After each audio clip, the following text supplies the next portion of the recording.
right on time. Those of you who are just joining in with us, and for those of you who joining with us last week and just can't get enough of your word, we ended up in John chapter 5. We had just finished with the discourse of life and judgment through the Son. Jesus has been teaching all day with a multitude of people. And here we see him and his disciples crossing the Sea of Galilee as we come into John chapter 6. There, it's a beautiful summer's day, beautiful green grass, and the people that are following Jesus are hungry. Now, come, let us take and see how Jesus deals with this problem. Now after these things, Jesus went over the Sea of Galilee, which was the Sea of Tiberias. Then a great multitude followed him, because they saw the signs he performed on those who were diseased.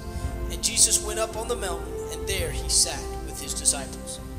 Now the Passover, a feast of the Jews, was near.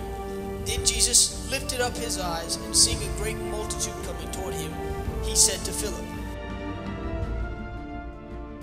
"Where shall we buy bread that these may eat?" But this he said to test him, for he himself knew what he would do. Philip answered him, 200 denarii worth of bread is not sufficient for them, that everyone may have a little. One of his disciples, Andrew, Simon Peter's brother, said to him, "There is a lad here who has 5 barley loaves and 2 small fish, but what are they with so many?" Then Jesus said, "Make the people sit down." Now there was much grass in the place, so the men sat down, in number of about 5,000. Now Jesus took the loaves, and when he had given thanks, he distributed them to the disciples to those sitting down, and likewise of the fish, as much as they wanted. So when they were filled, he said to his disciples, "Gather up the fragments that remain, so that nothing is lost." Therefore they gathered them up, and they filled 12 baskets with the fragments of the 5 barley loaves which were left over by those who had eaten. Then those men, when they had seen the sign that Jesus did, said, "This is truly the prophet who is come into the world." Therefore when Jesus perceived that they were about to come and take him by force to make him king, he departed again to the mountains by himself alone.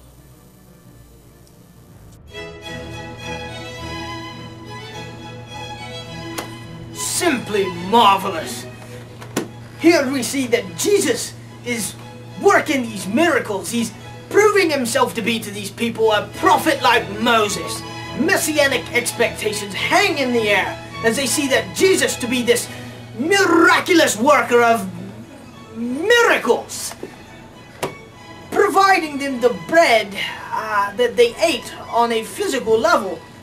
To them, they realizing that, man, this must be the Messiah that was promised of long ago. They rush him to take him as king, because their idea of what the Messiah would do was be to liberate them from the tyrannical rule of tyranny of the Roman Empire. But we know that Jesus is offering us salvation of a far different nature.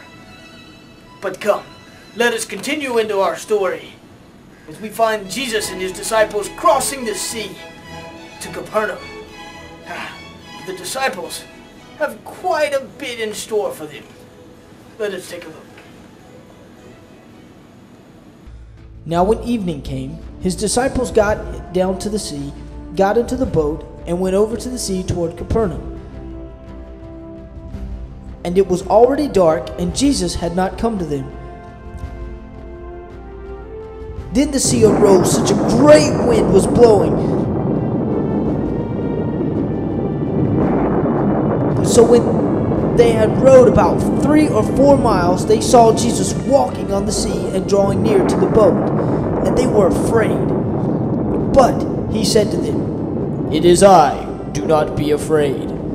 Then they willingly received him into the boat, and immediately the boat was at land where they were going.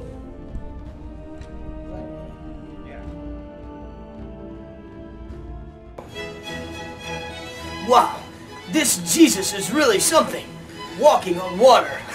Imagine what that must have been like for the disciples.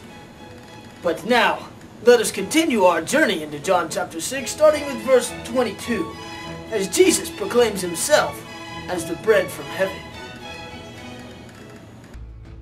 On the following day, when the people who were standing on the other side of the sea saw that there was no boat there,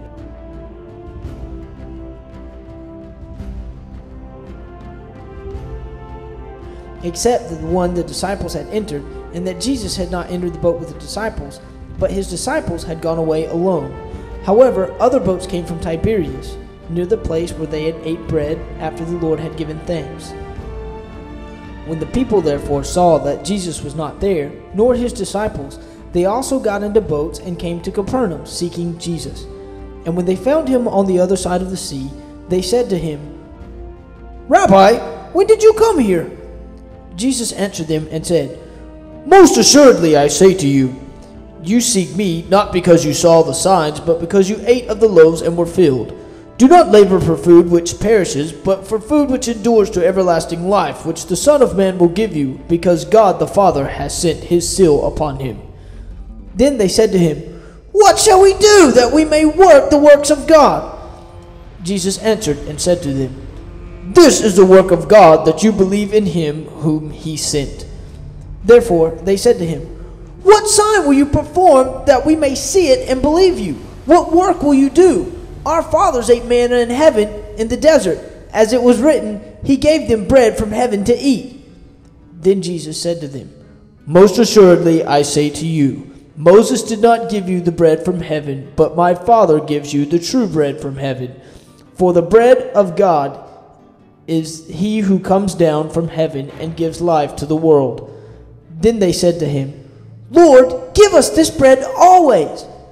And Jesus said to them, "I am the bread of life. He who comes to me shall never hunger, and he who believes in me shall never thirst. But I said to you that you have seen me, and yet you do not believe. All that the Father gives me will come to me, and the one who comes to me I will by no means cast out. For I have come from heaven, not to do my own will, but the will of him who sent me. This is the will of the Father who sent me, that all he has given me I should lose nothing, but should raise it up at the last day. And this is the will of him who sent me, that everyone who sees the Son and believes in him may have everlasting life, and I will raise him up on the last day." The Jews then complained about him because he said, "I am the bread of life, which came down from heaven." And they said, "Is this not Jesus, the son of Joseph, whose father and mother we know? How is it that he says, 'I have come down from heaven'?" Jesus therefore answered and said to them, "Do not murmur among yourselves. No one can come to me unless the Father who sent me draws him, and I will raise him up at the last day. It is written in the prophets, and they shall be taught by God. Therefore, everyone who has heard and learned from the Father comes to me. Not that anyone has seen the Father, except he who is from God. He who has seen the Father. Most assuredly, I say to you, he who believes in me has everlasting life. I am the bread of life. Your fathers ate manna in the wilderness and are dead. This is the bread which comes down from heaven, that one may eat of it and not die. I am the living bread which came from heaven. If anyone eats of this bread, he will live forever. And the bread that I shall give is my flesh, which I shall give for the life of the world." The Jews therefore quarreled among them, saying, "How can this man give us his flesh to eat?" Then Jesus said to them, "Most assuredly I say to you, unless you eat of the flesh of the Son of Man and drink his blood, you have no life in you. Whoever eats my flesh and drinks my blood has eternal life. I will raise him up at the last day. For my flesh is food indeed, and my blood is drink indeed. He who eats my flesh and drinks my blood abides in me, and I in him. As the living Father sent me, I live because of the Father. So he feeds on me who will live because of me. This is the bread which came from heaven.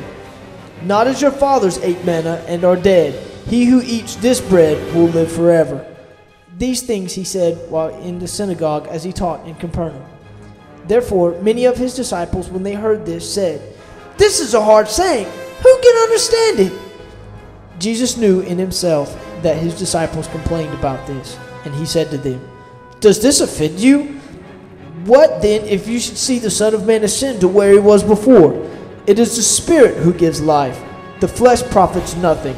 The words that I speak to you are spirit, and they are life. But there are some of you who do not believe. For Jesus knew from the beginning who they were and who did not believe, and who would betray him. And he said, Therefore I have said to you that no one can come to me unless it has been granted unto him by my Father. From that time many of his disciples went back and walked with him no more. Then Jesus said to the 12, Do you want to go away? But Simon Peter answered him, Lord, to whom shall we go? You have the words of eternal life. Also, we have come to believe and know that you are the Christ, the Son of the living God. Jesus answered them, Did I not choose you, the 12, and yet one of you is a devil? He spoke of Judas Iscariot, the son of Simon, for it is he who would betray him, being one of the 12. Absolutely intriguing. As my great mentor once said, Dr. French Harrington, that Jesus here proclaims himself to be both gift and giver. But unfortunately, that sound means that we're all out of time for this session. So until next time, may the Word be a lamp unto your feet and a light unto your path. Goodbye.